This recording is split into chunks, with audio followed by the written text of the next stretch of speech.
I put a bat in the cave. Welcome back to the show. It's Road Dogg and Casio, and you're listening to...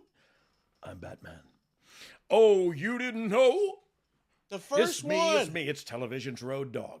And you can trust me when I tell you, dog life insurance is the way to go. What is going on, man? It's 2024, brother. I have no idea who just texted me and said, "Is this your number?" What? Is this your number? Yeah, I guess it is. As you can see, ladies and gentlemen, this is why things we won ain't changed. 0 awards in 2023. Wait, have we not won anything? No, not one damn thing. Who won worst podcast? That was, I don't know who that was. I was going to bury somebody and it was going to be unnecessary. So I decided to not do it. Why? Was it political for political reasons? No, you changed me. You made up with CM Punk the other week. I will be dang. I'm not going to talk bad about anybody. Okay, you know what? Kudos to you, bro. Because everybody knows Chris Van Vliet is trash. Okay. That's not true. It's not true. He's That's not true at at all. his job. Chris Van Vliet. So somebody texted me like, "Hey, what, you want to do CVV?" And I wasn't familiar at the time. I was like, I'm sorry, I don't know what that is. And they were like, and then I was like, oh, I know who that dude. He's legend, man. I know he is now, but I did at the time. I didn't know how cool he was. And truth is, he is really cool. Super cool guy. And I'm planning on getting with him around Royal Rumble time, maybe, and sitting down with old CVV. It's me and CVV and agree, and one day soon we'll be a celebrity. Hit it, get it, ow, guitars and in his jungle band. Oh, that's all we can stand. Give him a hand, guitars and. You never heard that song by Ray Stevens? No, but look forward next week. We have Guitarzan on the show. Adding to our hey, I tell you what, I wish I could have guests. Guitarzan on the show. Well, he swings through the trees without a trapeze. He swings through it's a good one. Listen to it. Ray Stevens. Know. I know the squirrel got loose and somebody's dress came up. The squirrel went berserk in somewhere come on, church and a creepy little town in Pascagoula. Yeah. I don't know the stinking name of the soup. I'm Brian Jane. And I think got Ray Crippler Stevens. Dog. Yes, New Year's sir. resolution. Do you have one? I'm going to try to exercise more, but I'm not because I got fat in store. Anyway, I don't know. Probably I'm going to try to exercise more, but truth be told, I'm traveling a lot and chances are I'm walking more. That's what I'm going to say. Standing up more than I used to. Laying in the hotel room more. Oh, man. Getting room service more. You know what? I don't get room service because hotels don't do that anymore. Like, I don't know what happened, but thank you, COVID and world government. You get food delivered? You have to. Or do you just pick it up on the way back to the room? Well, to me, what's your move? Once the show's over and everything, and the last match is out of the ring, and you shake hands and thank everybody, and blah blah blah, and now we go. I just want to get back to my room and put some sweatpants and shirt on. Sure. Take my biz cash off. Yes, come on in. Hello.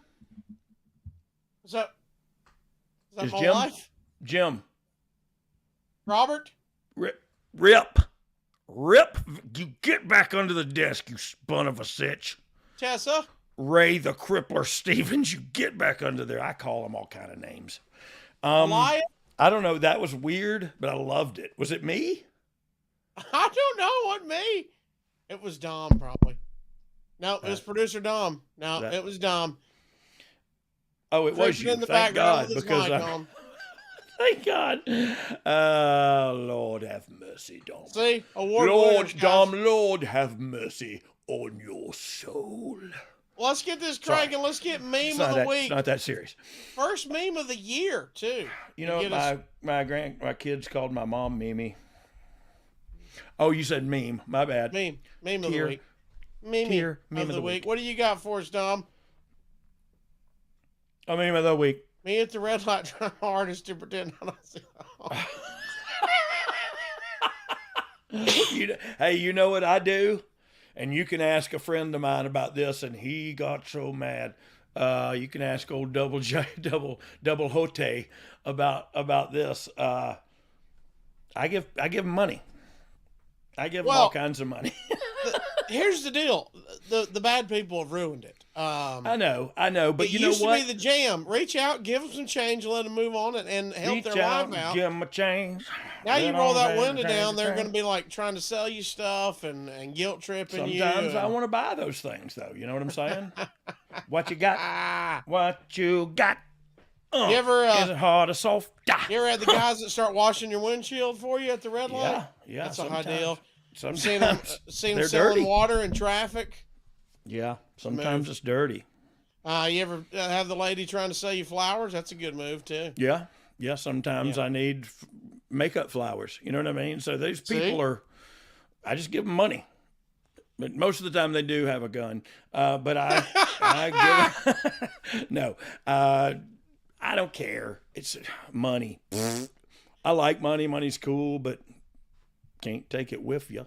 Dogg, as we get into 2024, we ask everybody if you want to help out this podcast. First, thank you for listening. Amen. We ask that you like, subscribe, and turn on notifications. You can check out everything that we do and be on top of it, especially when we go live over at bagofjohnsons.com. We also ask you, wherever you consume this podcast, wherever that may be, we hope you would give us a rating. Every little bit helps, and you would be surprised how much your rating goes. If you give us a rating, it might give me a raise. Oh, I like that. I don't know that that's true, but it continue, almost please. rhymed, and it almost... It was where I was going, and I left it all up. I'm sorry. But you can leave us a rating, and that brings us to our 5-star review of the week. Review? Yes. From Old Man Mesa, Mountain Critters, Mount Rushmore, 5 stars. Hear the wisdom of the third most marketable WWE superstar probably ever. Don't look it up. And the apex predator of morning radio, Gator and Tater are on Mount Rushmore twice from different angles. And you didn't know? It correlated with the Kurt angle because he said from different angles. How about that? So that's from above. So it's the gospel.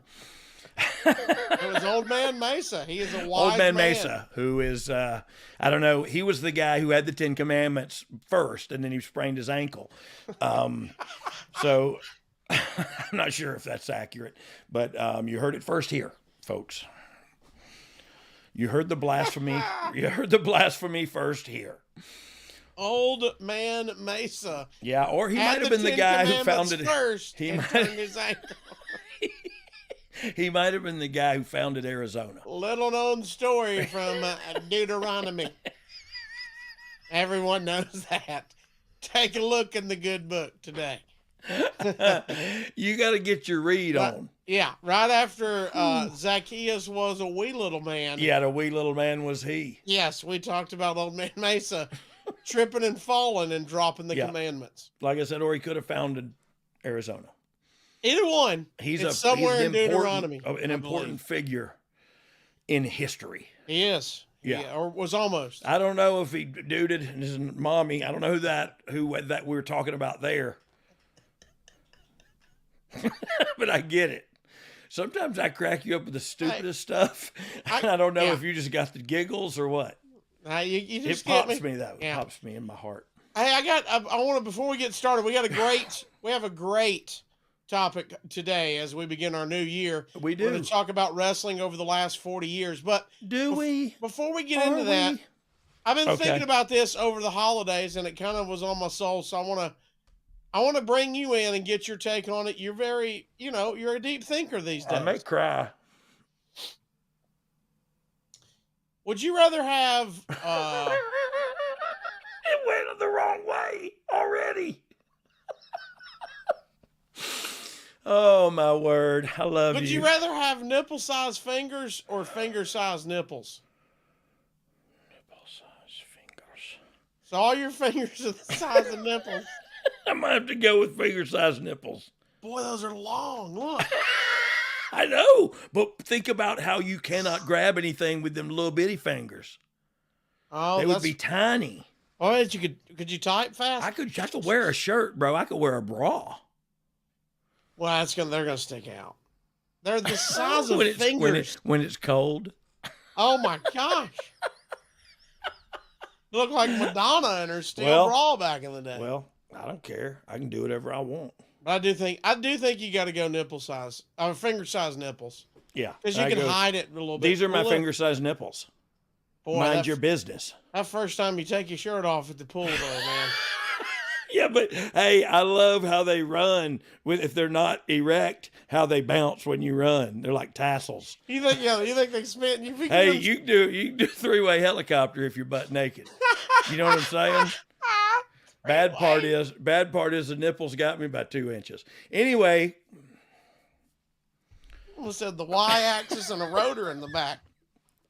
I'm not sure what was in my axis, but if you tan them, they look like one of those ash snakes at July 4th that you burn.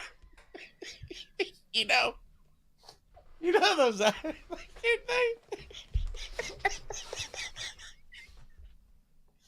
You don't want to singe them. They'll look bad.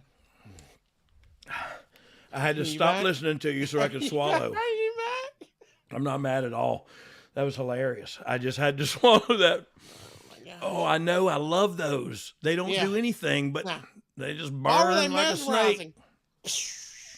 Yeah.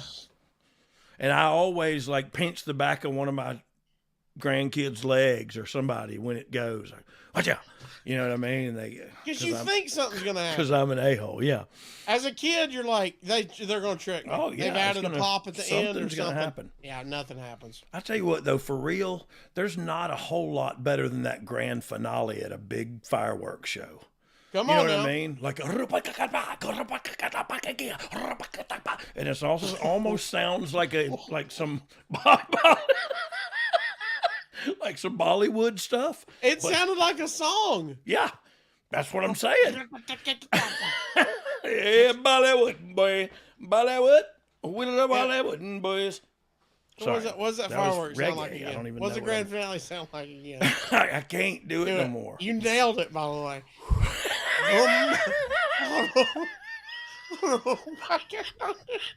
You nailed it, by the way. You did. See, you get it though. Yeah. That's what I'm saying. So, but I can't duplicate that. But when it came out, and I'm pitch perfect, by the way. So when I do fireworks, it sounds exactly like it.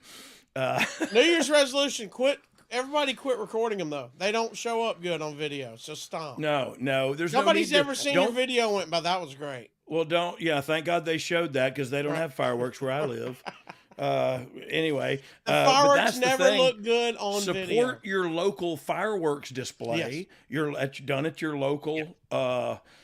What do they call cities? Your local cities, municipalities. Yeah. They pop some fireworks off probably. Yeah. And if you're from Chicago, you can just listen to the gunshots. Oh,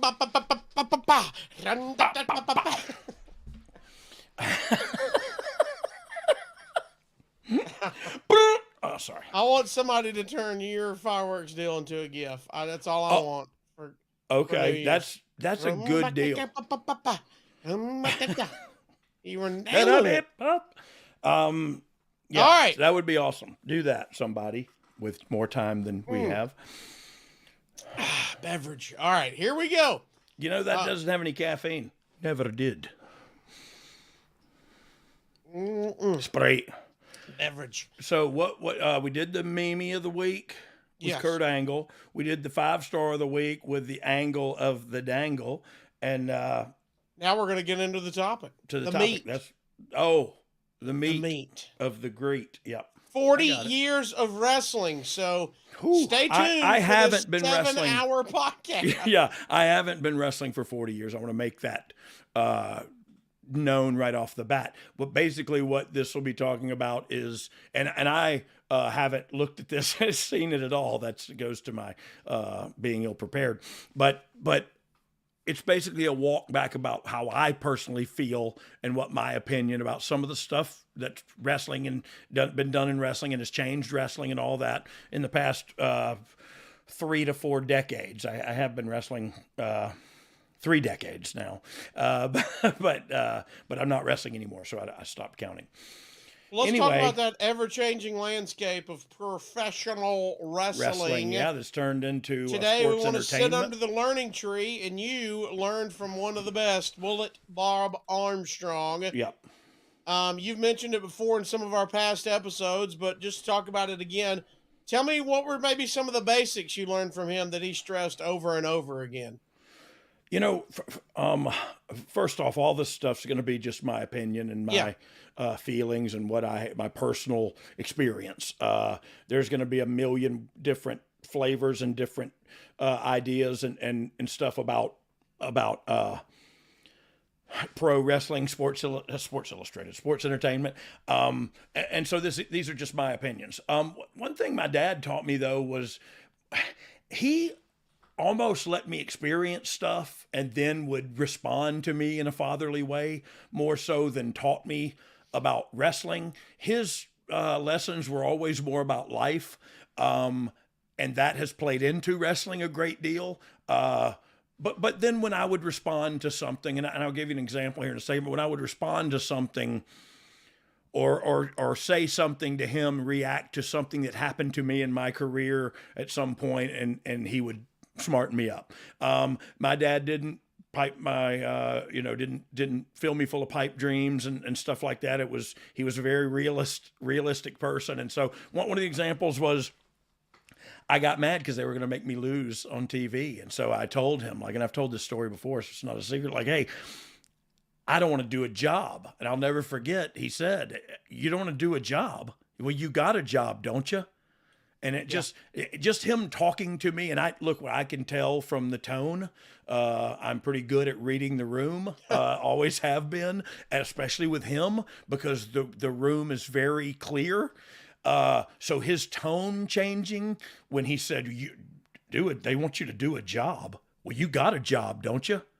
And I just knew right then he meant, do what you got to do, dude. You know what I mean? Do what they're telling you. It's phony baloney wrestling. And back then, look, it was very important to me at the moment in my mind that I didn't lose this particular match. And it was a match that I've talked about before too, with Rob Van Dam and it was like on Shotgun or something, and I was just back as Real Double J, and I was floundering, and these guys came in and they were going to beat me, and they were from ECW, and I didn't know we had a deal with them, and it was a pivotal moment for me that I got all mad about, and I almost quit, and I told, you know what I mean? It was a big deal, and my dad just put it in perspective and said, you got a job, don't you? And it let me know, but look, the time had already passed by then. I didn't know, so I ended up not having to do it because I fussed about it.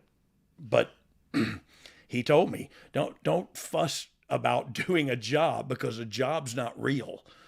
The job is real. The electric payment is real. The car note is real. The getting beat by somebody is not.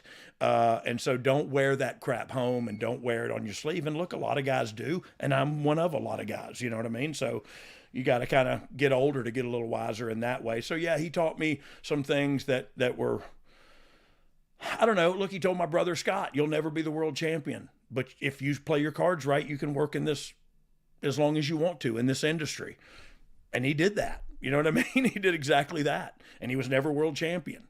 But so he was always very pragmatic with us. And I don't even know if I used that word correctly in a sentence, but he was, I don't actually, but he was very practical when he told us, this can be a good job, or you can, let it kill you, and so, but I don't know. I love my old man. I love thinking about him, love talking about him, but he taught me more about life than he did about wrestling. Pragmatic, dealing with things sensibly and realistically in a way that is based on practical rather and theoretical considerations. Oh my God. You did it. You used it correctly. We might want to shut the pod down. I did it. What's in the box? Sorry. Hey, watch 2 Brad Pitt movies on the flight home, just so everybody knows. Oh, nice. Yeah. Nice. Pragmatic.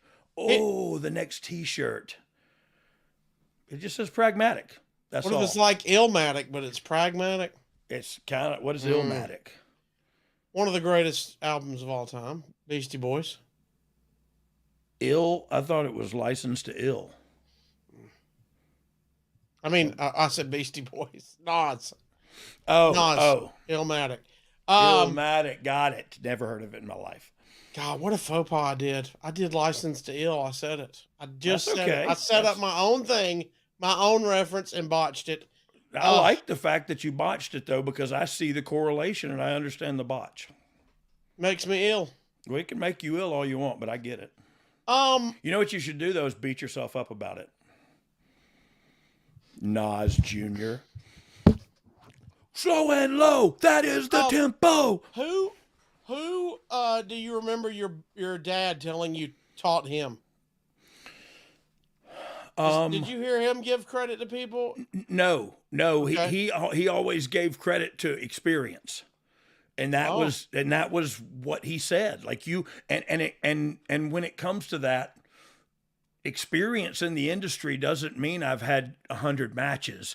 It means I've had 1,000 matches and in 1,000 different arenas with 1,000 different opponents. You know what I mean? And so it's also in that span of time to have all those 1,000 matches.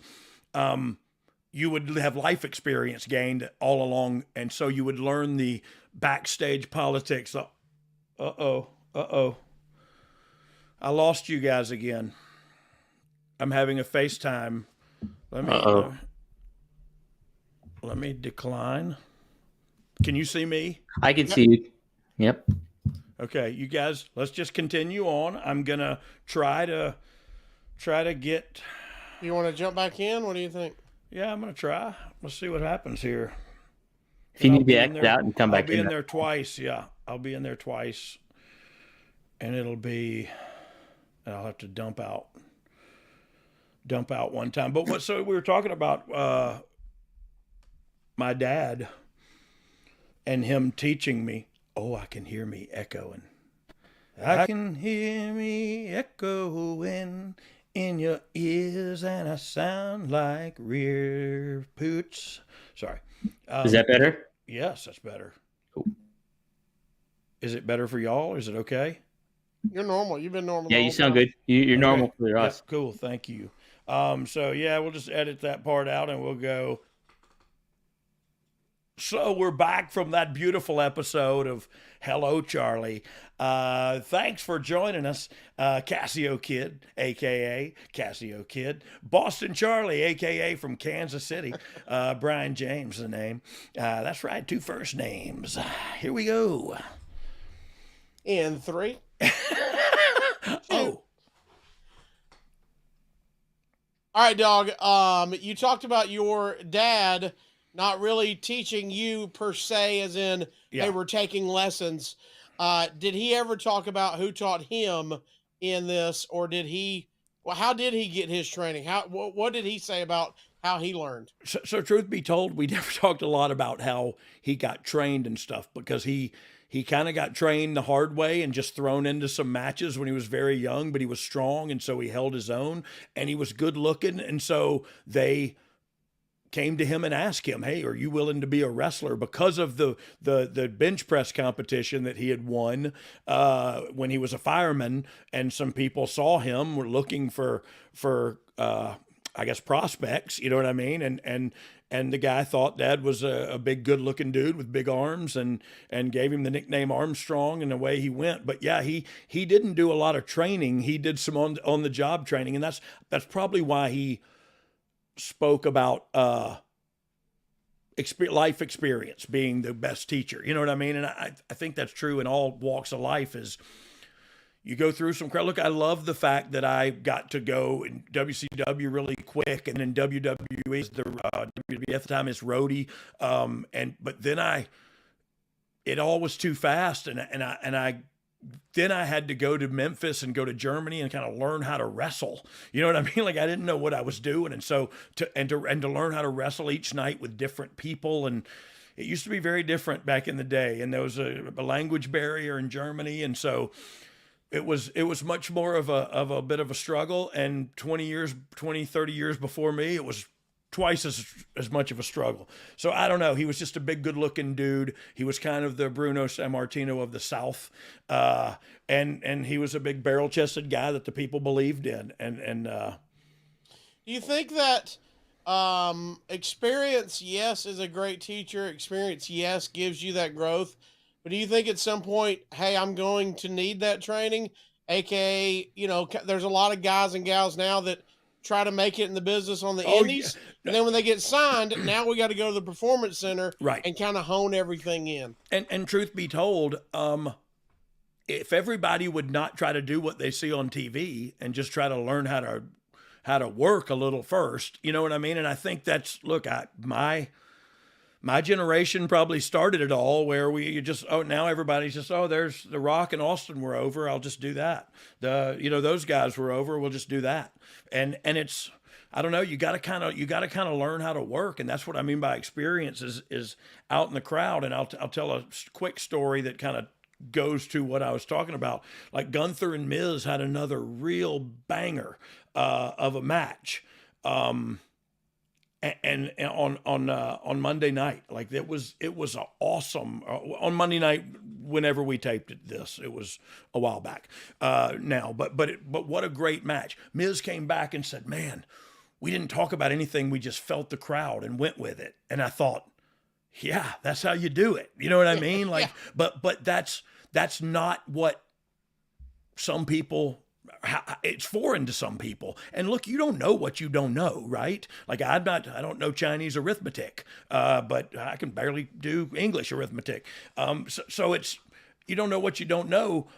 And so we hear stuff like that and think, oh yeah, that's how it's supposed to work. But he didn't think like that. He thought like he's also had matches where he called everything, you know what I mean? And so there's just a bit of a work, to me. The work comes in between the wrestling maneuvers. The wrestling maneuvers don't mean anything if you're not working in between on the emotions of the fans. And I can't articulate it. I don't know how to say it, but I know how to show it to you. And go and watch Ricky Morton selling. Go watch, people that evoke emotion, whether it's selling or their fire or whatever. Go watch a hot tag in one of my matches to Billy. You know what I mean? When we were Babyfaces, and you'll see what fire is, and you'll see the evoking of emotion, and that's to me what the working part is.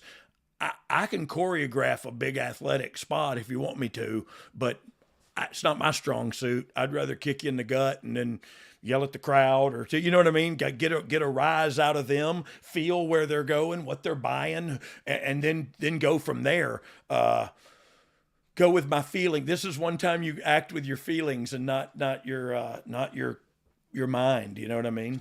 All right. Well, then let me get to this answer. Then let me get to. I may be doing the old DC dip and twirl and avoiding the answer. And if I'm doing that, I apologize. There's no right answer or wrong answer. It's just answer. My question would be then, to play devil's advocate to that. Yeah. Why am I going to the performance center then? What are you going to teach me there? If all I really need is experience, what are we doing there? Why do I need this? Well, because look, I think it's another experience, not only, and like I mentioned, not only in your life, but in your professional life. It's an experience. At the PC, they're going to train you how to eat right. They're going to train you how to train right. They're going to train you how to cut a promo, how to be a star. So it's just another part of your experience. Yeah. Honing, a shining of, if you will, a shining up of the character. Let's find the character. We're going to do all of that there. It's the making of WWE superstars at that place. And so you go there to be fine-tuned and learn a lot of stuff that even if you've been in and I think Kevin Owens and Sami Zayn would attribute to this, or would agree with this, is they learned a lot when they got there. They've been into the business 10, 12, 15 years. You know what I mean? So they, it's still a learning process. So look, if you're the biggest star in the world and we just see it in you, like this person's got to be on TV tomorrow, like you'll probably end up on TV tomorrow. But unless you're, 7 foot tall and can do Rey Mysterio stuff, you probably won't be on tomorrow. You're going to need a minute, dog. What do you think has been you mentioned this about, hey, I see this on TV and now I want to be a wrestler, so I'll do that. What has been the biggest change you've seen in terms of the presentation of wrestling, starting with in-ring? Yeah. Starting with in-ring. Look, I think it's the recognition of the television cameras. I think it's the recognition of incorporating the television cameras and the production truck into your actual physicality. And I think that's what, look, I love it. I love, and I've said this before, I love sitting in a hot seat, man, and shooting the show and seeing it and seeing different camera angles and different reactions and putting them all together is so much fun to me. I don't know what I'm doing still, but I love it. And it's the presentation athletically to the television show. Look, we all learned in the last 40, we all kind of learned it's not real, guys. It's all scripted and performing arts, and that's what it is. And so we also, that way we can go like, okay, so it's not real. We can play a little with characters now. Now we've got characters, and people like look, Seth Rollins don't walk around like he's doing, you know what I mean, with those glasses on and everything. Like I don't see him like that backstage. That's not who he is, but it's a part of his character. And so that kind of stuff I see as, they always had that, but it was like the Chinese guy or the Japanese guy or the Russian guy was the bad guy. You know what I mean? Like, and literally 40 years ago, that was still very prevalent. You know what I mean? And the Russian guys, especially, like Ivan Koloff was probably the champion 40 years ago. And, or at least in a prominent position as a heel. But so, yeah, I think it's not only culture and the state of the union, I guess you could say, changes wrestling too, and has changed wrestling too. And so that's changing with the times though, right? From a business standpoint, you have to do that. And so, yeah, I think I think it's the television show, man. How do you, it's how you present your wrestling. Think about it. And I'm talking about in my day, I was wrestling in a studio with 3 cameras, you know what I mean? In a studio with maybe 100 people in there, and one camera here and maybe a floor camera, but I don't know, this one turned around and shot the on cameras at the desk and everything. So I don't know. It's just, man, come so far as far as I guess television technology and production value. Since you brought it up, when you broke in officially in that late 80s, early 90s, the way matches were put together with Babyfaces and Heels, you think that's still the same nowadays, or is it kind of a blurred line? So look, I think it's a blurred line, but I think that Babyface, and look, this may be me and I may be naive, but I feel that people know a good guy from a bad guy. And I feel it's okay to represent each of those in a wrestling setting, in a pro wrestling setting. So, crap, what were we talking about? Babyfaces and Heels. Yeah, Babyfaces and Heels. So I've always said this, like Austin was the one who came in and said, you don't have to be a good guy to be cheered. And he didn't say that. It just happened. You know what I mean? And so it changed the way Babyfaces and Heels, it did blur that line a little bit. However, I think at people's core, they can recognize good from evil. You know what I mean? And I think they can anyway, for the most part. If you can't, I think you might be a sociopath. You might need to call somebody. Do you think in matchmaking... Call somebody. Go ahead. Do you think in matchmaking nowadays, I mean, is it ever even said Hey, who's the babyface and who the heel in this story if we're putting it together? Or does it yes. just happen? No, Okay. no. Yes, it is said. You know what I mean? And it is talked about. And it's Okay. like, well, and look, pitting two heels against each other. Who do you cheer for? Nobody. Right. And so that's difficult, right? Pitting two baby faces against each other. Who do you cheer for? Well, you cheer for the baby face that's more popular. Who do you do damage to? The one that's less popular that's probably going to lose. You know what I mean? Like look, I think you need a pro and antagonist to tell this story. However, I think with a evolving and growing feeling and acceptance of the sport side of entertainment, if you will, if that makes sense to you, the sports side of entertainment, competition is more acceptable. Baby faces can, and I'm all for this too, by the way. Two baby faces having a hell of a match. Competition matters, and they go for it, and one of them wins, and they shake hands after, but the guy that lost ain't happy. So he shakes hands and shoves it away because screw that. I'm not happy. I lost. If it's done right with two right guys, you might not have killed the underneath baby face or the guy you wanted to get over, you know? And so we have a saying that we say a lot of, and it matters a great deal nowadays, especially. It's all in the execution, and that's, man. So I don't know if you saw this. It was a while back. So you may not have seen this, but Lonesome Dove. No. Oh. No. But have you ever seen a dove's breast? Anyway, so crap. Now you threw me off course. Oh, you might not have seen this, but it was an in-ring promo with Roman and Jimmy and Jay. No, not Jay. Jimmy and Solo, and Roman went to like put Solo over, but he was talking and Jimmy thought it was him the whole time. And so the nuances, the mannerisms that were put into that from Jimmy made the whole thing. And that's what I mean. It's all in the execution. Like if it's not executed correctly, the audience, the vision doesn't translate to the audience the way you really want it to. So you have a vision in your head, and when it's executed in a way, you go like, yes, that's how it should have been done. And anyway, it's all in the execution. It's interesting bringing in that television element of being able to tell that story. I think back, shout out to Bruce and Conrad, but Bruce, when they tell the story on his podcast, Something to Wrestle With, about the superpowers, about Macho and Hogan, and they turn.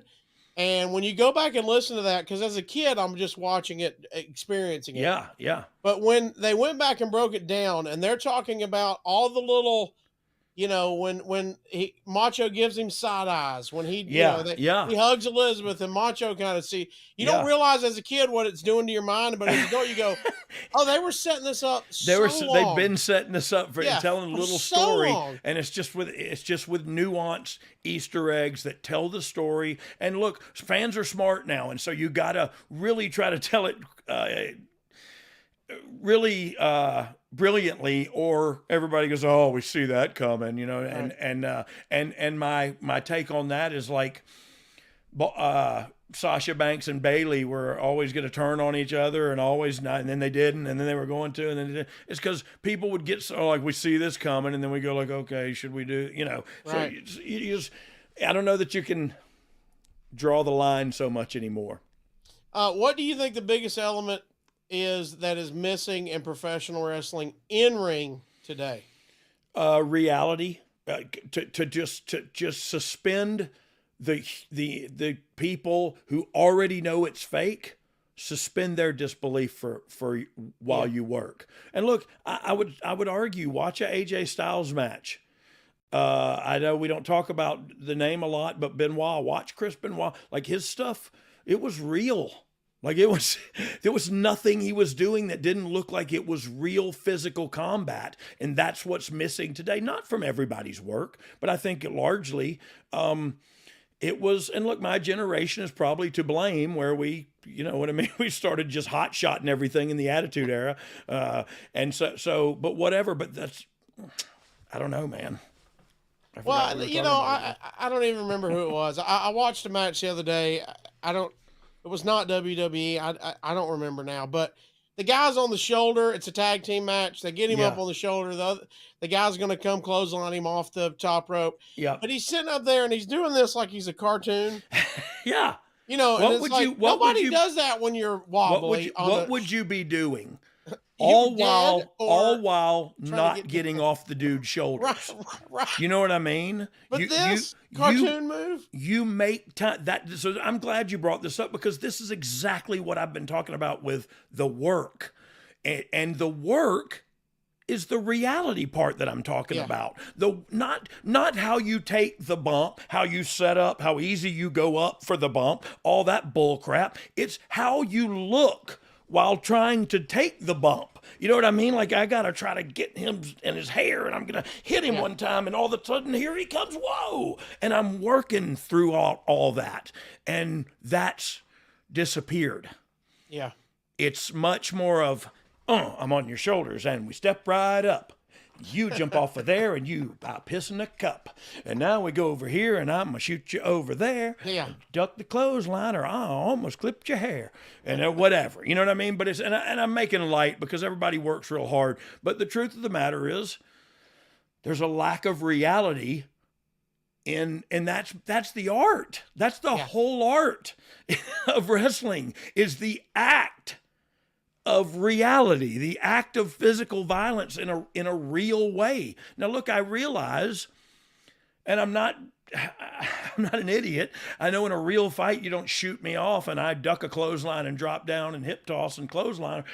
I'm just saying, in between those moves, I had a conversation the other day with a young talent, and I said, sell where you get hit.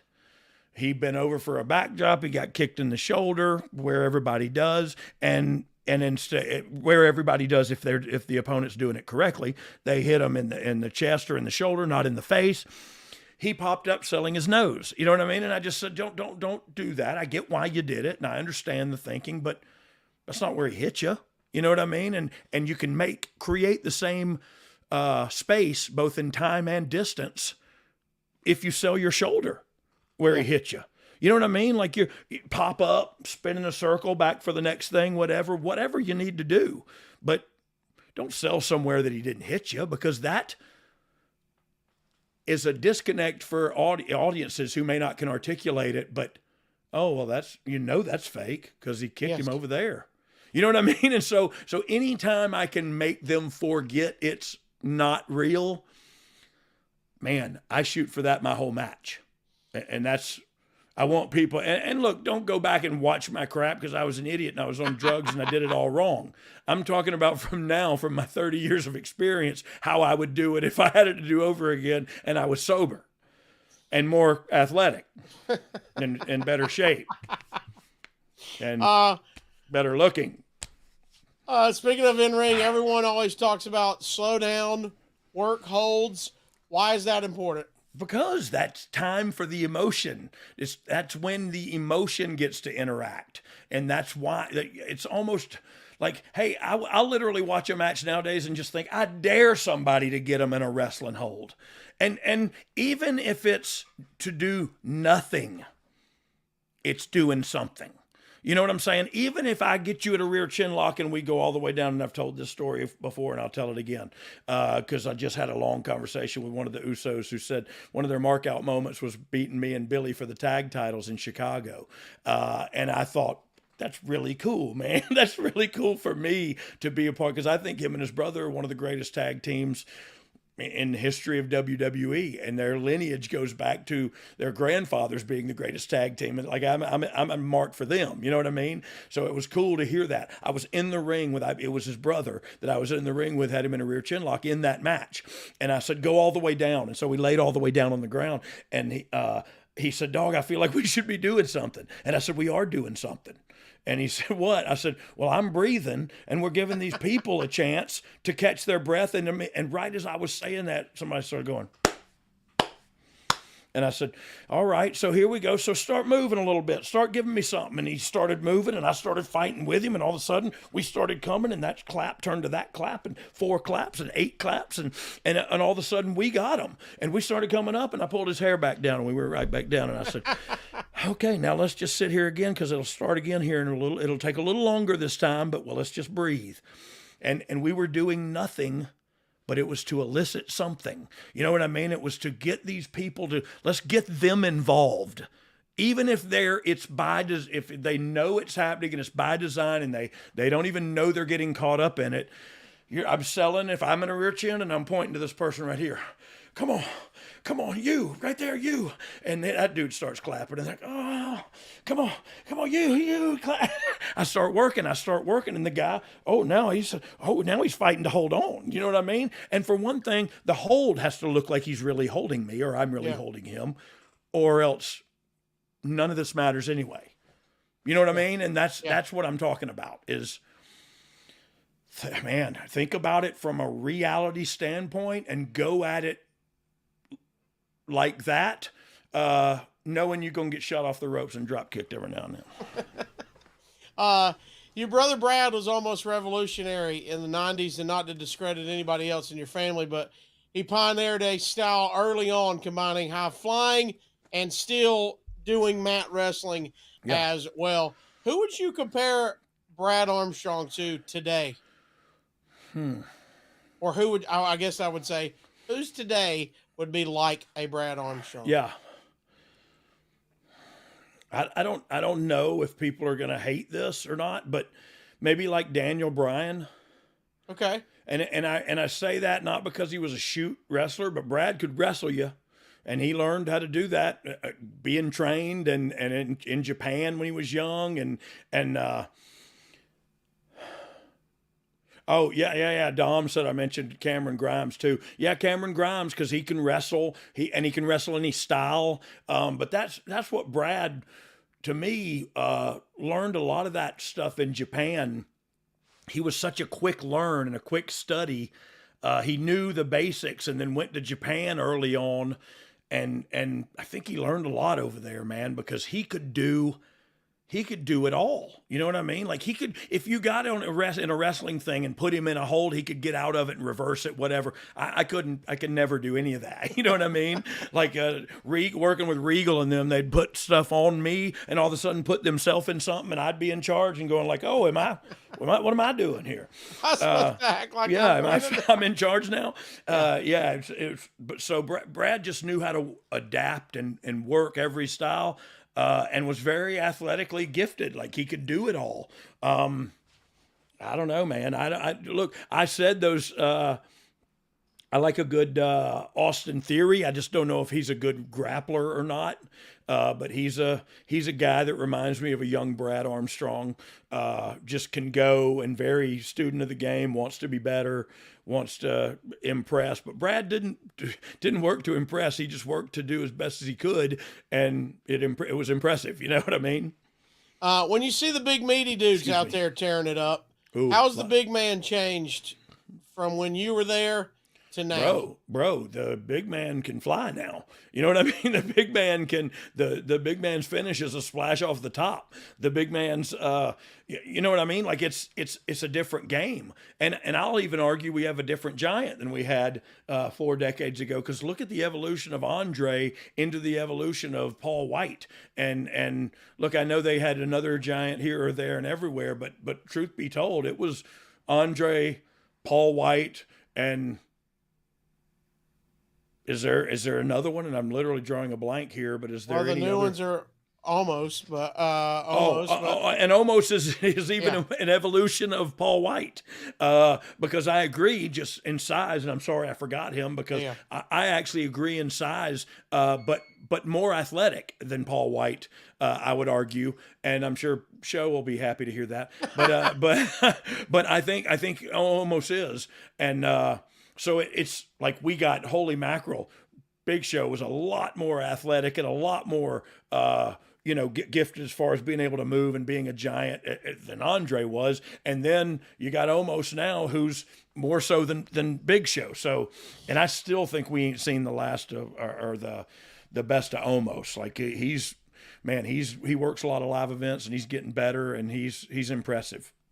Well, let's talk about a big man that might have changed the game, because when I know what he turned into and the style he was, but when he was young and burst on, talk about how Undertaker changed the view on big man as Holy well. mackerel. Well, I mean, I think it goes back to athleticism, but his incredible. I think his character changed the game as much as he did on big man stuff, because really, like I look, everybody's got big man stuff, but there's a different style, and I don't know it very well, of giant stuff and big man stuff. You know what I mean? Like big men ain't all putting two people in the corner and squishing them with their butt. You know what I mean? Like that's giant stuff we do, you know, that's been sent down from generations before us. Is that fireworks? I think it was. I've been watching a lot of Vikings lately. Did you just snort? Yeah. I love it. I need a CPAP. It's a sign of a health problem. Oh God. Oh, I love us. I don't know if anybody else does, but talking about Taker changing the character. Yeah. His character, like holy mackerel. How many is 30 of those 40 years we're talking about?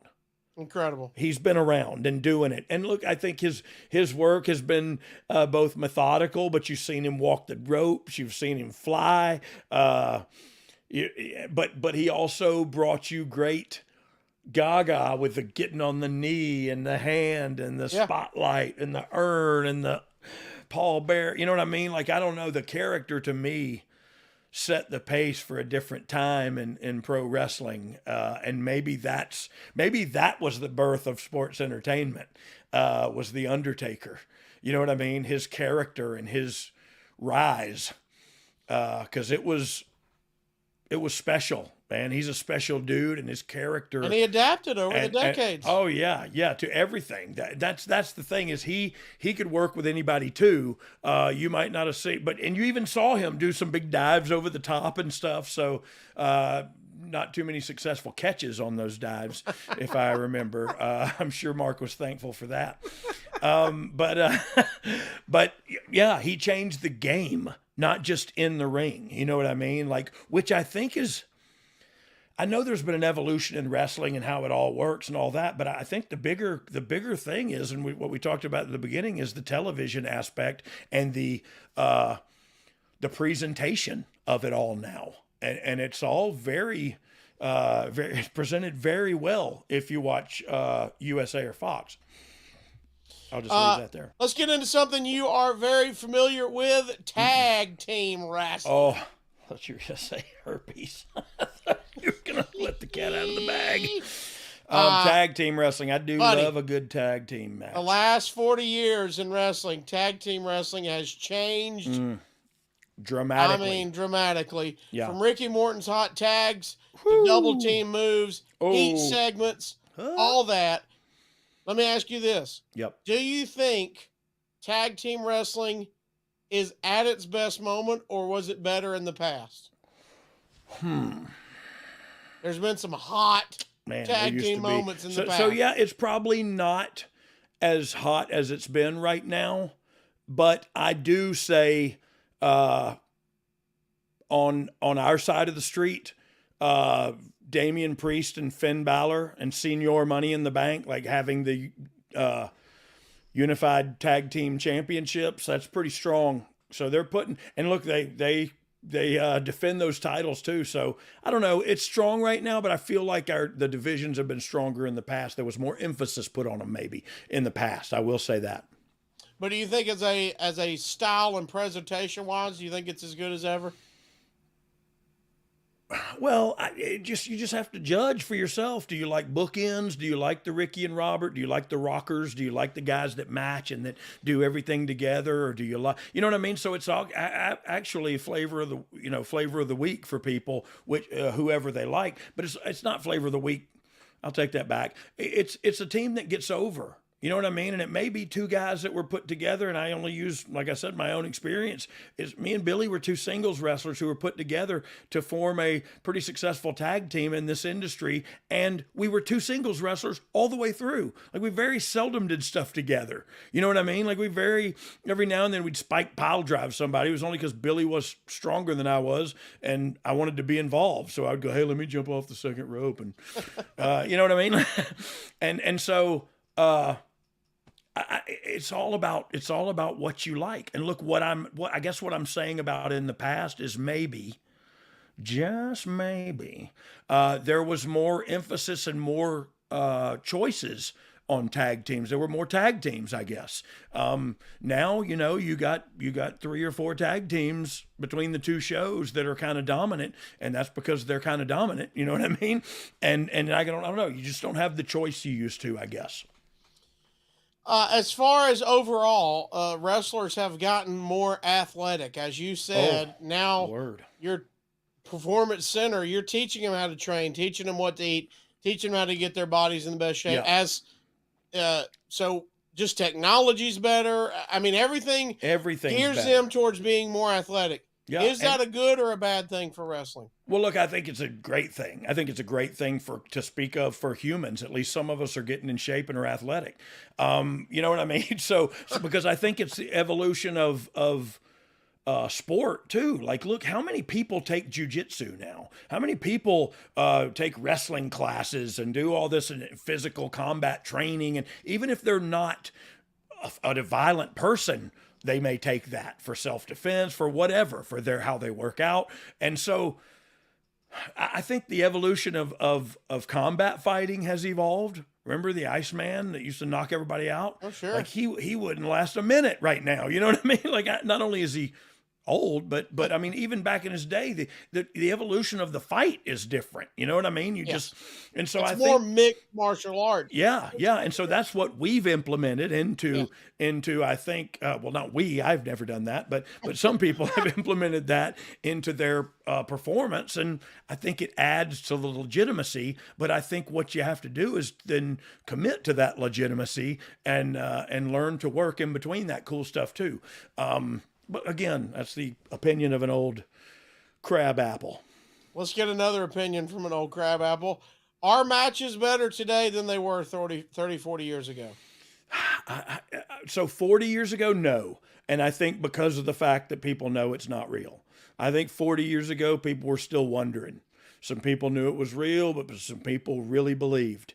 And so I think there are probably matches in many a territory that people still talk about today that meant a lot more than the stuff they're seeing now. But I don't know. I don't know because I again, speaking from my own point of reference, there could be a 13-year-old out there that just saw Santos Escobar beat Bobby Lashley, you know what I mean, or whatever, and think that's the match that's changed my life.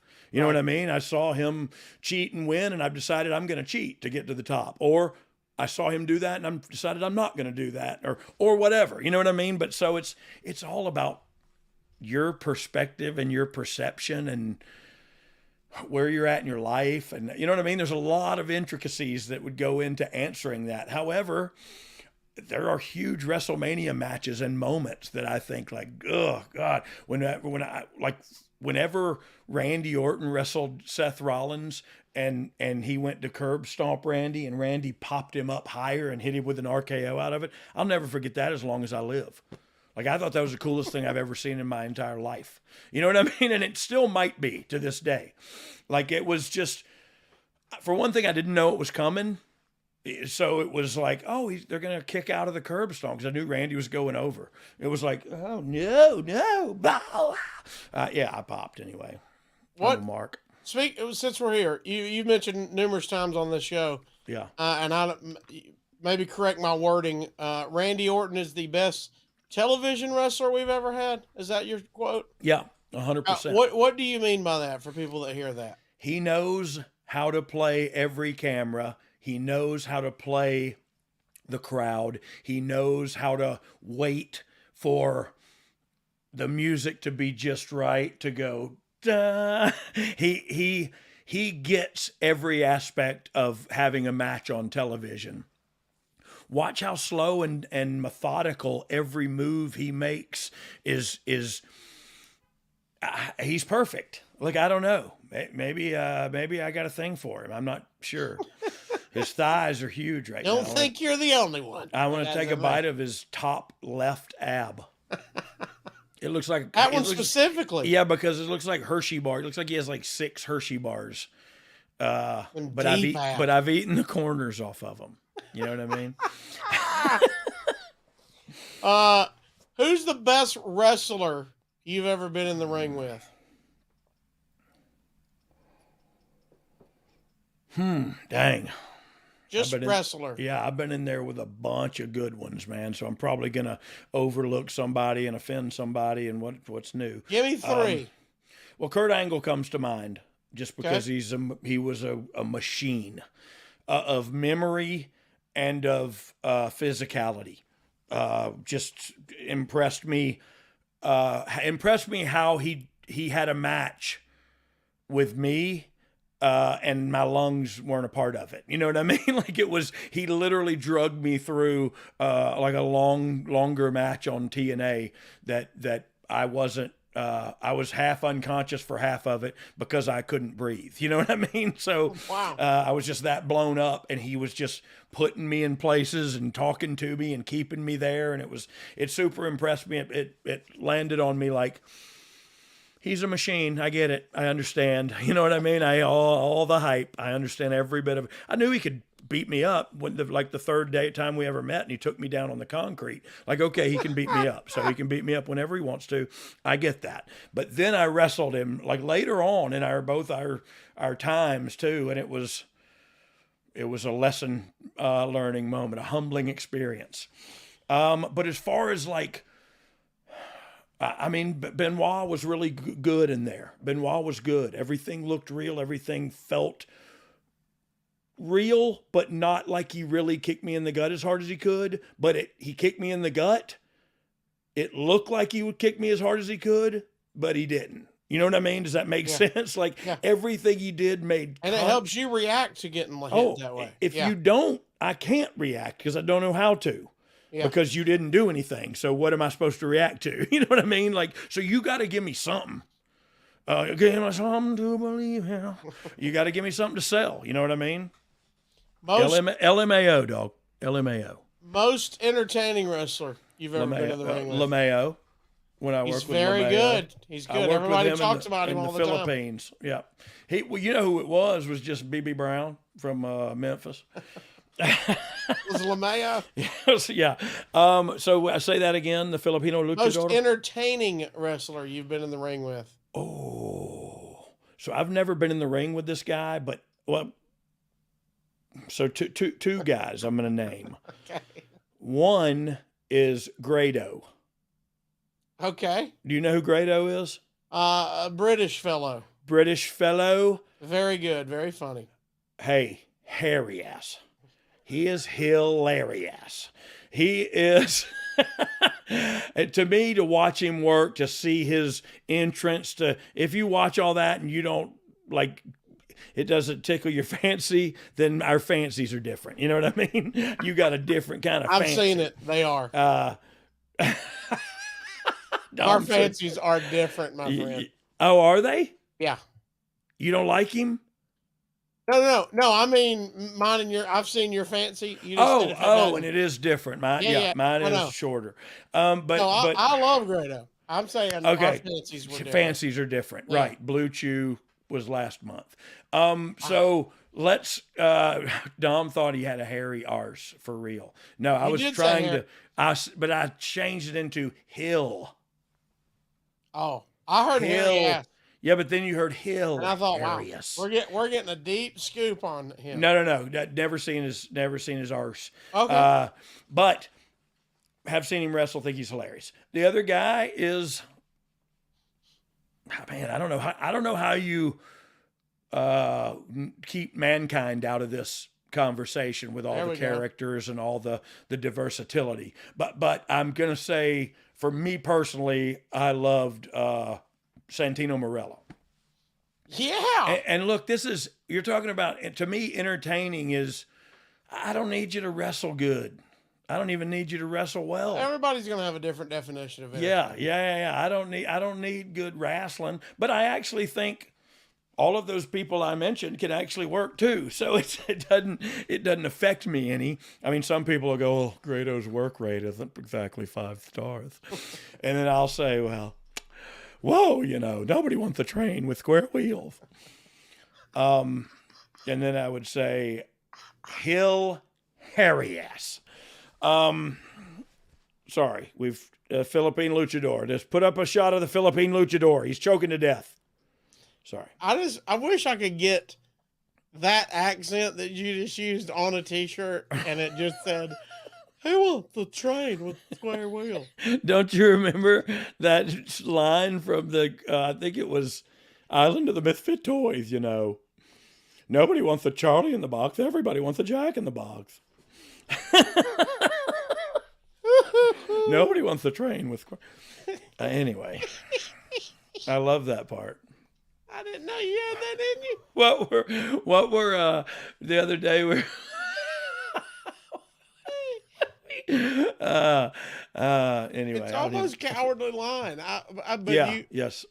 But you nailed the voice though. You nailed it. I know, I'm sorry. Oh my gosh. Are we talking about wrestling still? Yeah, I think so. If you could compare yourself to someone you've seen wrestle in any company in the last few years, who would it be? Oh, in the last few years? Yeah. Who's a recent wrestler you would go, that they got a little road dog in them? People are going to crap all over me for this, but like Dean Ambrose.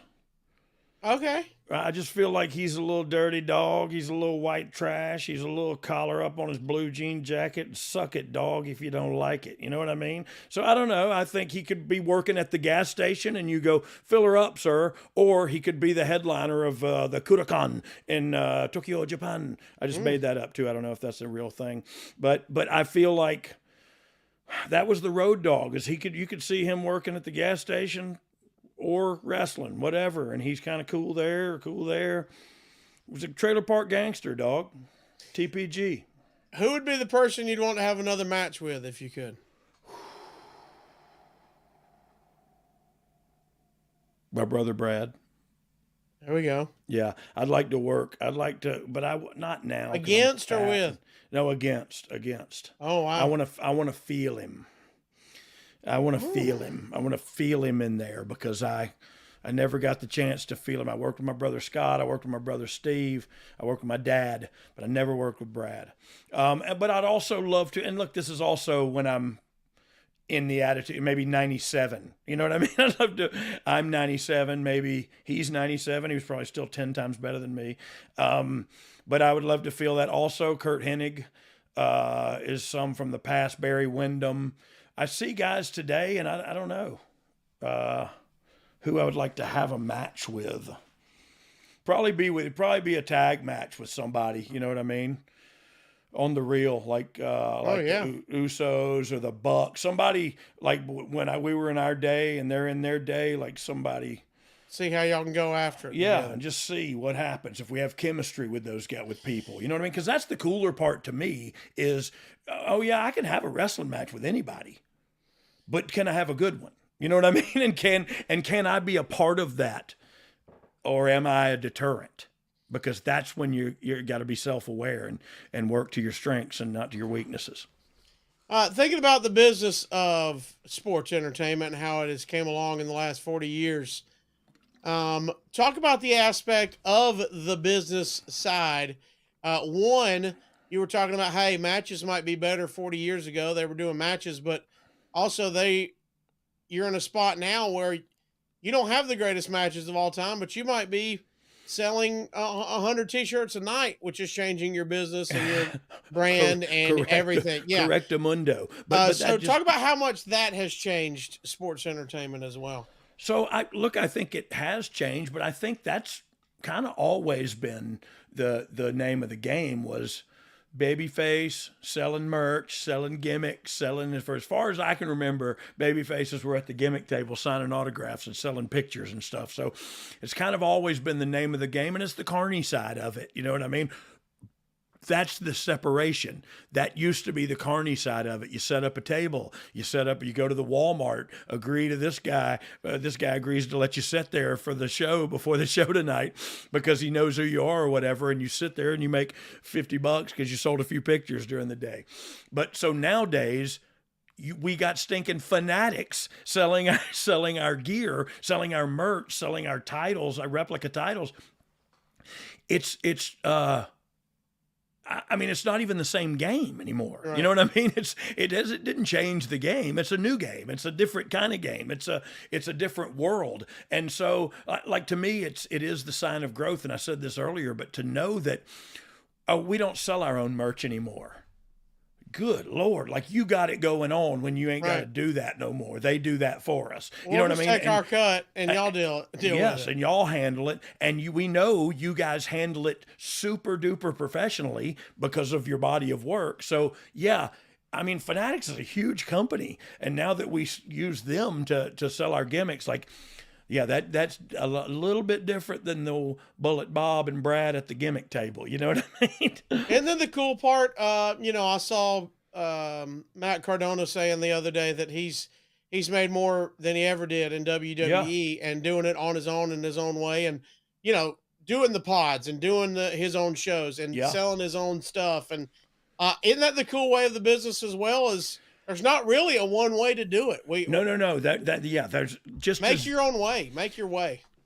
And nobody knows unless you're Look, Matt was a pioneer, dude. I mean, and I've been a big fan of Matt's for a long time, and I say it to him. I've jabbed at him on Twitter just making jokes, but Zack Ryder was over. You know what I mean? Like Zack Ryder, if you'll remember during my time, I've said it before because I'm proud of it. I love the shot of him standing on top of that ladder at WrestleMania holding the Intercontinental Championship. That's my Zack Ryder. And he said Zack Ryder's dead on Twitter. And I said, well, Zack Ryder don't have or Matt Cardona don't have a ladder. You know what I mean? And so I'm just messing with him. But that dude did it on his own. You know what I mean? He did. And look, LA Knight's kind of doing the same thing now, but it's not on his own. It's with the people. So it's organic and it's just happening. But you run with that. And we've learned from our past mistakes and are doing just that. So yeah, the whole game has changed as far as marketability, merchandise. This company makes more money now than it's ever made in the history. And so I may have misspoke when I said matches used to be better back then. I used to look at them differently back then because I was younger and more naive and not as, you know what I mean? So I remember matches that meant a lot to me that people probably didn't give a crap about. You know what I mean? And so that's all about perception. Business is a booming. And I mean, kudos to the talent, dude. I've said it before, time, talent, and team. You gotta run with it when it all lines up, and right now it's all lined up. How is the narrative that people are more unsafe today in the ring compared to how receipts used to be, quote unquote, back in the day? Well, I mean, I don't think people are less safe in the ring today. I think we talked about it earlier. They're more athletic. They do more crazy stuff than. Man, go back and watch Bruno's match with somebody and Ivan Koloff in the Garden or whatever. You know what I mean? Like they ain't doing no high Hurricane Rana off the top rope or a Canadian Destroyer or a reverse Rana into a whatever. You know what I mean? Like I don't even know what I'm talking about. I've just heard people saying that crap. But they didn't do that. So the evolution in the athleticism has brought on more injuries. And people go, well, the schedule. Well, the schedule. Look, if you tell me I have a live event match and I have a live event street fight, that just lets me know I can use a table at the finish. I don't have to fight out there if I don't want to. I don't have to fight over there if I don't want to. I have to hit me with a chair if you don't want to. Pull the chair out. I'll take it away from you. We'll go over here and forget about the chair. Do that. You know what I mean? So I'm in control of how in harm's way I put my body. And so you don't have to work at that rate of speed. We used to say, Yeah, that's our Mania match. Well, that's my Mania. I'll do that at Mania. You'd save crap for Mania. Oh, we'll do that double so-and-so at Mania. Now we got to do it on main event. You know what I mean? We got to do it on the house show. Like, no, you don't have to, bro. I appreciate you trying to show me your stuff, but there's a way around it, and do your stuff on TV only. Do your stuff on pay-per-view only. PLE only. You know what I mean? So, I don't know. But again, athleticism has raised the injury rate. There's also everything is recorded now. We didn't see all the botches or injuries, if you will, because not every one of them were recorded and shown over and over, dissected, slowed down, broke and also down. People used to just drink and tape it up. You know what I mean? And that's 100% a fact. So because I came from that era, like on the verge of that era. That's why I kind of brought that mentality into. Let's talk about receipts. We mentioned it. How has that changed in 40 years? You've seen it up close and personal, and you see what they go through now. Yeah. Is that still a thing? It hasn't. Yes, it's still a thing, and it hasn't changed a bit. And it's just nature of the beast. Dude, if me and you are rocking and rolling, going in the match, and all of a sudden you kick me in the head so hard I can't see straight, chances are I'm going to hit you hard in a minute. You know what I mean? Right. Like I'm not okay with that. However, if you come to cover me right then and go, oh my God, I'm sorry, I might not hit you really hard in a minute. But, a receipt is a receipt. Like it ain't ballet. And sometimes you get hit hard and you better start apologizing or I'm going to hit you back really hard here in a minute. And that goes to the talent too. Sometimes the person ain't got it in them to hit them back hard. They just go like, oh, that was okay. Thank you. And I go, yeah, that ain't me. I'd have tatered that son of a, we'd been either talking or fighting back here.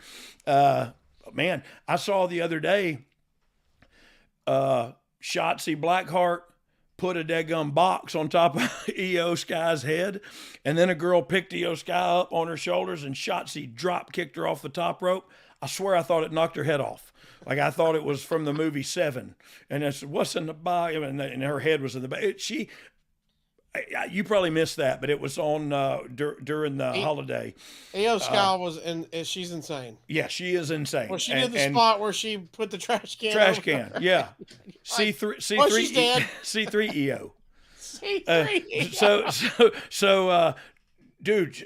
Anyway, my point is, if I was EO, and I don't know that she did, I don't remember, but I'd have said, "Hey, mother flipper, you don't have to kick me in the goddamn face so hard." Yeah, I'd like to have it attached to do more of these spots. And dang, come on now. Who exchanged the most receipts with you, whether giving or receiving? Bradshaw. Oh, okay. Yeah, that's how I know I'm half tough, half stupid. You know what I mean? It's just because I'm still here, and he is too. So I ain't that tough either, I guess.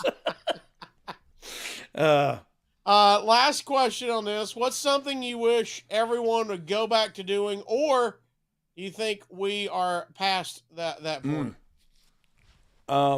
So I feel like this question was pointed at getting color, or the industry might call it blading, or I don't know. I don't know what it's called anymore. I say go back to doing. So you say maybe we're too far. I say don't go back to doing. I say we've evolved beyond that. Look, it's so unclean. It can't be any more unclean than just blood and it's just not. Look, there's enough accidents that happen to where I just don't feel like it's needed. You know what I mean? I feel like it's outside the I don't know how to say it, the status quo for the culture. Like if I'm a father of daughters and we're watching wrestling and that comes on, we're turning the channel. And if I'm a father of boys, I might be turning it too. You know what I mean? But I don't know. I don't know. That's maybe me being sexist, and I apologize if that came off that way.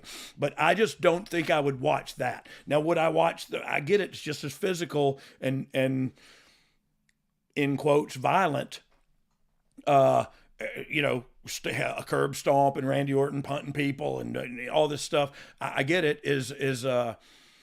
is aggressive. I'll use that word because I like it better, because it's not real violence. It's performed. It's not real. So the other thing makes it look like gore and violence and in an ugly way. And so I don't know. I feel like we've evolved past that. All right, Dog. That's probably unpopular too on here. These are opinions. Yeah, but I just feel like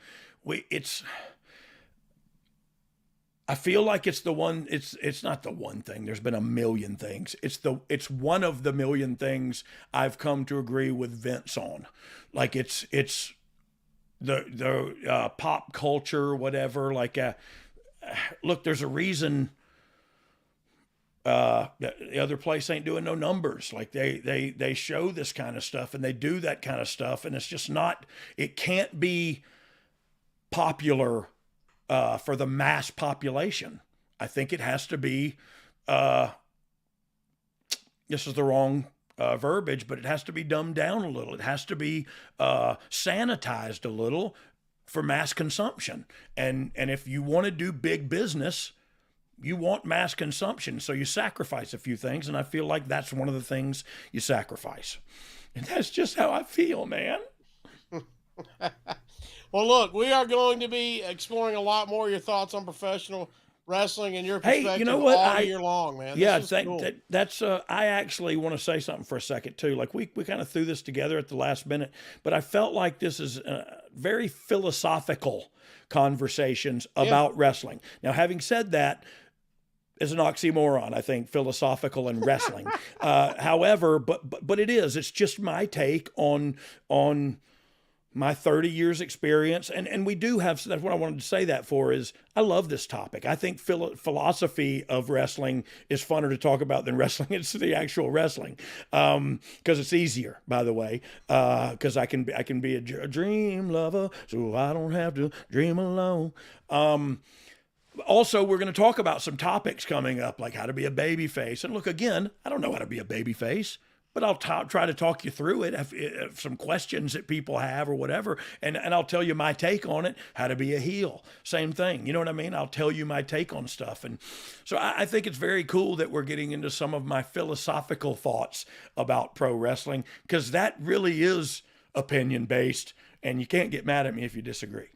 Got to get to know you, Dog. I guess you can. I guess you can.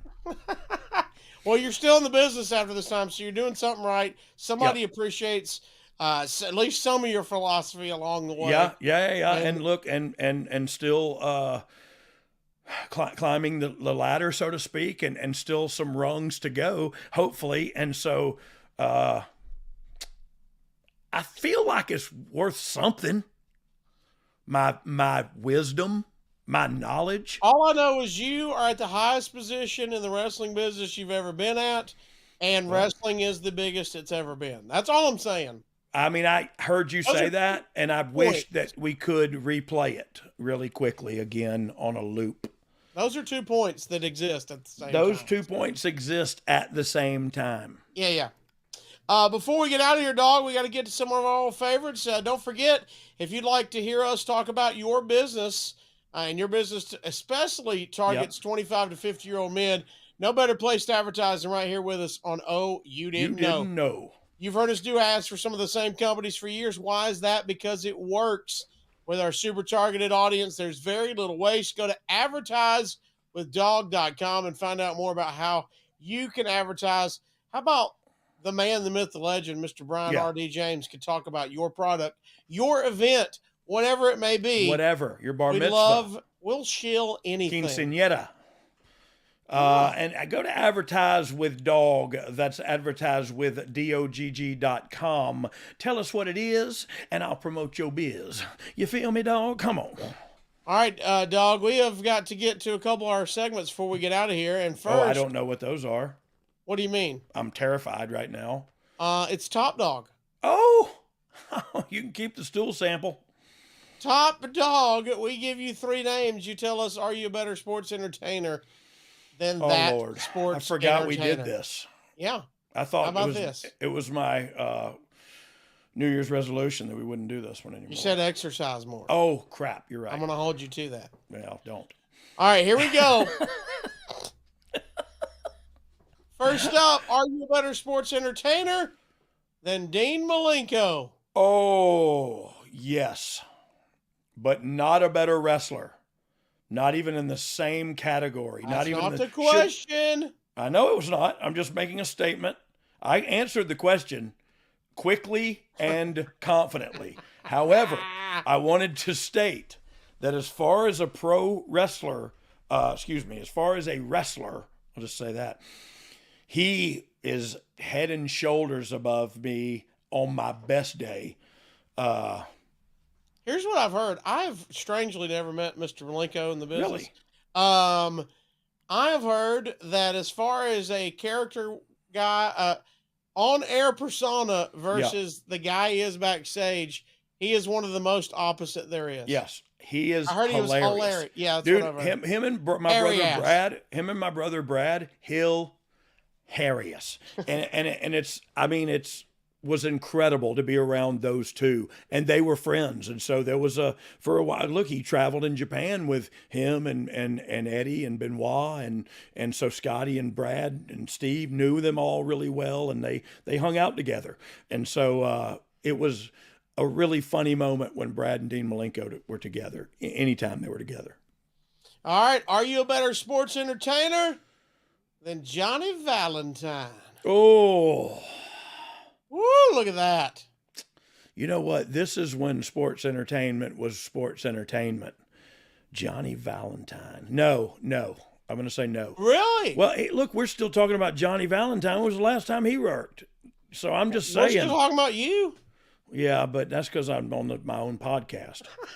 Like I promised, nobody else is talking about us. Well, when you tune into the Johnny Valentine podcast, let me know. So I don't know. Look, he was very influential in the history of wrestling. Yes. I feel like, and yes, I wasn't. And so I feel like the answer has to be no. All right, last but not least, here we go. Here we go. Here come the keyboards. Oh God. Are you a better sports entertainer than MJF? Just say it.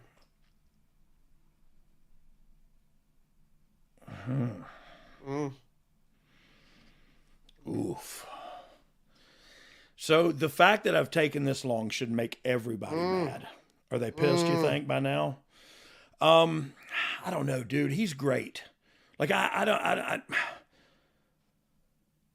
he's a really great promo. He's a really great, I mean, he's not a great wrestler, but in my mind, but I wasn't even a good one. So I don't compare that to, man, you have the out that his career's not over now. So he's got time to pass you if you're ahead of him now. You want me to say I'm better, don't you? Just for the views? Is that what it is? If you're asking my honest opinion, I think you're a better sports entertainer than here. That doesn't mean he's a bad sports entertainer. I think he is one of the best going today. My point would be, let's also see how his career ends up. I mean, he's got years ahead of him. Yeah. Mm-hmm. Okay, so let me just give this to you plain and simple. The Road Dogg is a better sports entertainer than MJF. And that is no disrespect to MJF. I met the individual, very respectful young man, very smart young man, very smart in the way he eats, the way he trains. This surpasses me in everything. But I wanted to make the one line that everybody will read very clear. I'm a better sports entertainer than MJF. Yeah. Nobody links to the video of this. They link to your text. Yeah. No, I get it. Road Dogg says, yeah, and then I'll trend. Yeah. And thank you guys for that. That's what I mean. But if they listen to the whole thing, man, as a human being, I think the dude is a good dude. Spent some time with him at a and this is funny story. It brings it back to Grado. Sat with him and Billy while we watched Grado work at the con we were at, whatever the convention we were at over there. And had a blast. And so great guy, great at what we do. Would be tremendous in WWE. Never say never, but I hope I get the opportunity to work with him. But again, let me make it very simple for you guys. I'm a better sports entertainer than MJF. Like, there's even a cut at the end. There's an edit point. That was good. That was good. One of my favorite moments of being in the convention business is at a StarCast with MJF. Yeah. And on purpose, we put my loving wife, Big Booty Judy, to run his table. Yeah. She knew 0.0 about MJF. Yeah. And the shock and awe that she just walked right into just a wood chipper of a human that he cutting fans off. Oh yeah, just being rude. Like, but that's she panicked. She was texting me, I don't know how to handle this man. Come over here and help me. He is the rudest human on the planet. He is. Yeah, but that's not him. You know what I mean? That's not who he is. Don't ruin it. Don't ruin it. No, you followed him on social media. You see his tweets. Yeah, he's changed. He's a turd. He's turned to Babyface now. He's like, I love you all. Dog. But I think people recognize, man, that there's something to that some people respect. They're like, he's the best heel in the business. He's just committed to being a heel to you guys. You know what I mean? And being mean to you. And you love it. Dog, right now, sadomasochistic son of a... Sorry. As we start the new year off, your home is probably worth more than it has ever been. And that's why we tell you to combine all your debts into one monthly payment, or maybe do all those home upgrades you've always dreamed of. And on top of that, skip 2 house payments. You can put that newfound equity to work by going to SaveWithConrad.com. Let him help you out. SaveWithConrad.com. Helps me with my mortgage. He can help you out. He can, man, and that's what it is. That refi and that new equity debt, you've got. I like to call it debt consolidation. Isn't it fun to look at your home and you go, well, I paid this for it, but they're telling me it's already worth more than that? Yes. That's a fun thing. Probably to do. Next year they'll go, you know what, your house is worth nothing. Thanks. Well, get that equity out of it now with SaveWithConrad.com. Amen. He can help get you out of debt, put that in one monthly payment, do those upgrades. Maybe you want to add a deck, add a pool, whatever. Add a what? That equity. A deck. Outer deck around the pool, maybe. Wooden deck. Yes, huge. Take care of you over at SaveWithConrad.com. Like and subscribe on all. What if we did SaveWithConrad.com? Yeah.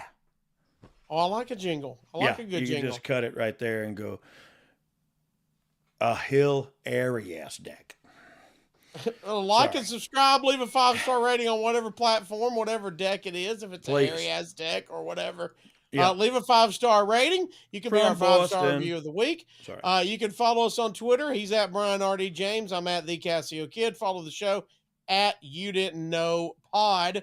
Like and subscribe and notifications on our YouTube channel, where you can see YTX's YouTube exclusive at BagofJohnsons.com. Oh, that's where you get that sweet A merch. It is. Merch is box of gimmicks. See, it doesn't matter. It doesn't matter. You go both ways. I go both ways. Gimmicks. We've got all kind of new merch here for the 2024 with your dog. Oh, my word. This is Winnie. I'm going to have to get y'all up to speed with the new Frenchie we got now. Winnie is a grown-up now, and she is fostering like a little baby brother, Zeus, who is the new Frenchie, the new edition of a Frenchie who has the colorings of a Rottweiler. But he's a tiny little dog. He's so cute. I love him so much. Sorry. Well, Dog, before we get out of here, we got our last segment that we always love to do, and it's the first one of the year. So I think it'll put a little weight on that for you. Mm-hmm. It is our Thankful Minute. We put 60 seconds on the clock. Before we get out of here, we let you spread positivity. Tell us what you are thankful for in your life, Mr. Brian R.D. James. 60 seconds on the clock. Dom, hit it.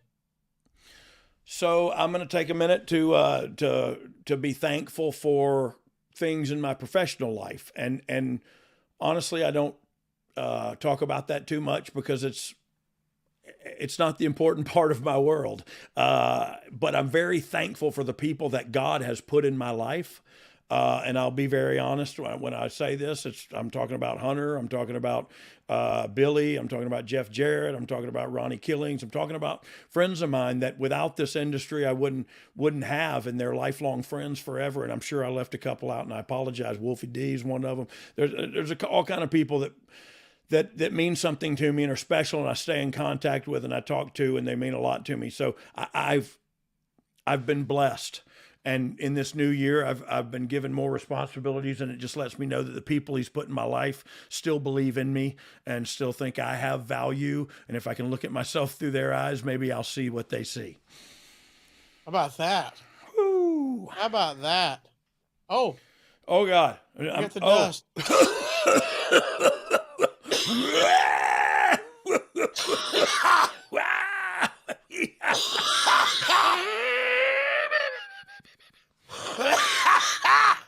Sorry, I was faking. I'm not sure if you were. No, yeah, that was the best faking I've ever heard in my life. No, I was coughing. Sorry. And by the way, if you weren't watching that on YouTube, you have no idea why we just did that. That was a huge puff of smoke appeared on the screen. That's why you should watch on YouTube. It didn't come from either one of our mouths either. No, it did not. It did not. All right, Dog. That was a good one to start the year off, Blue man. Minnie's butt. Oh, sorry. That was a good one to start the year off with, brother. I agree. I love the context, the content, the context, the just the philosophical conversation about sports entertainment / pro wrestling. It's just my opinion, man. Look forward to getting more of your opinions and more of your philosophy this year. We got more guests on deck. Amen. We want to interact with you guys and gals more. You can. Yep. Over at our Ask Dogs. We're going to do more of those this year as well. So we got a lot in store. The podcast getting bigger than ever, and that's because of each and every one of you. Yep, thank y'all. Interact with us every single time. Yep, and Happy New Year to you guys. Whatever your resolutions were, who cares? You know what I mean? It's probably over with already by now. Yeah, I'm already not going to the gym I'm paying for. Well, how about this? I don't need the year to turn to change that. If you already are done with your New Year's resolution, say it loud and proud to that resolution. 2 words for your resolution. Suck it. Oh.